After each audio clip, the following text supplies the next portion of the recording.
کے وقت مینا کے میدان میں حج کی تقریب، حج کے ایام کے یہ بیٹھا تھا، اچانک کسی شخص نے آواز دی، شاید کسی کی بیوی کا نام ہوگا لیلا یا کسی کی بیٹی کا نام ہوگا، کسی شخص نے اپنی بیوی یا بیٹی کو آواز دی، یا لیلا، کسی شخص نے آواز دی۔ قیس بن ملوہ یعنی مجنوں کے کانوں پر یہ آواز پڑی، لیلا کا لفظ سنتے ہی بے ہوش ہو گیا، بے ہوش ہو کے گر گیا، ساری رات بے ہوش پڑا رہا، ساری رات، صبح جا کے ہوش میں آیا اور پھر اس نے شعر پڑھا۔ یہ شاعر بھی بڑے غضب کا تھا، اس کا پورا دیوان ہے،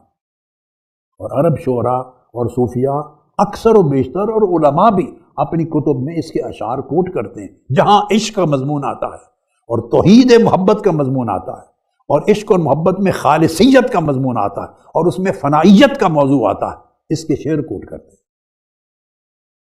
اس نے شعر پڑھا، شعر کا معنی یہ تھا کہ کسی نے مینا کے مقام میں، اور وہ بھی مقام خیف جہاں مسجد ہے، اس پر آواز دی، لیلا کا نام لیا، جس سے بے چینی سے میرا دل بھڑک اٹھا، جل گیا، اور مجھے کچھ خبر نہ رہی، ایسے لگا کہ لیلا کے نام کا ایک پرندہ تھا جو میرے سینے میں قید تھا، وہ شاید اڑ گیا ہے میرے سینے سے۔